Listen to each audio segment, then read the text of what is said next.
Assalamualaikum semua. Hari ini market nampak kuat. Nasdaq memang rekod high. AI stocks memang tengah panas. Tapi satu benda masih belum selesai. Risk Iran dan oil. Yang penting hari ini bukan war cancelled. Talks antara US dan Iran masih berjalan. Tapi dalam masa sama, strike risk dan accusation ceasefire violation masih buat market nervous. US Trump sekali lagi sabotage the negotiations. Jadi, oil masih sensitif. Untuk WTI, level utama saya tengok ialah $95. Kalau WTI break dan hold atas $95, market mungkin mula price in supply risk semula. Target boleh pergi $98, kemudian $100. Gold pula masih boleh dapat support kalau headline Iran jadi panas atau dolar terus lemah. So, point dia simple. Market boleh nampak tenang, tapi satu headline geopolitik boleh terus ubah mood. Sekarang kita tengok AI rally.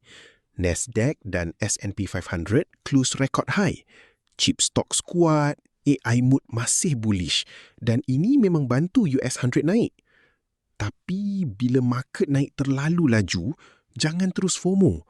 Untuk US 100, key level saya tengok ialah 30,000.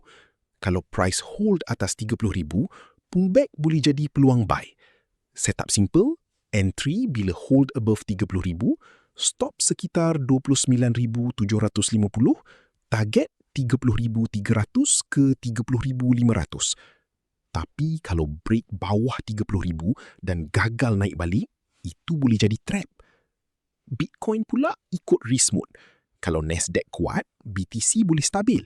Tapi kalau DXY naik atau market tiba-tiba risk off, BTC boleh turun cepat.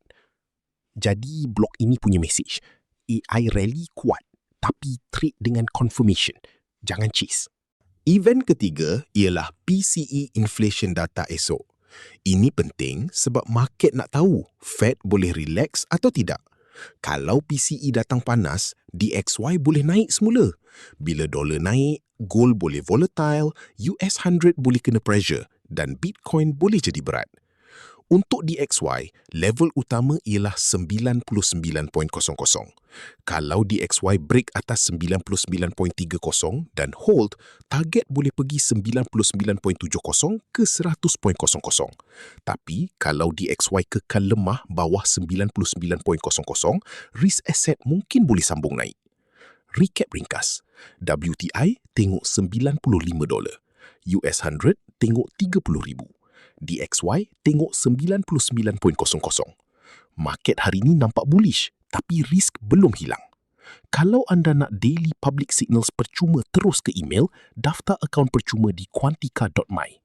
Okey, untuk signal ini, sistem Quantica sedang baca gold dalam setup long, time frame 4H dengan mode agresif. Setup state dia masih antisipatif. Maksudnya ini bukan signal terus masuk market sekarang. Kita tunggu price masuk kawasan entry dulu. Entry zone yang diberi ialah sekitar 4,490 ke 4,510. Stop loss pula dekat 4,485. Jadi risk dia agak ketat. Yang menarik, Proposal Confidence Index berada pada 84, grade A, dan risk reward sekitar 1:5.33. Maksudnya, kalau setup ini menjadi, reward dia jauh lebih besar berbanding risk. Dari sudut wave reading, Quantica nampak market sedang buat korektif wave 4 dan mencari support untuk sambung wave 5 naik. Target pertama ialah 4,550, target kedua 4,580 dan target ketiga 4,650. Tapi ingat, invalidation penting ialah 4,453.60. Kalau price jatuh dan struktur rosak bawah kawasan ini, setup long ini sudah tidak valid. So simple, tunggu confirmation di entry zone. Jangan kejar price. Risk kecil, target besar.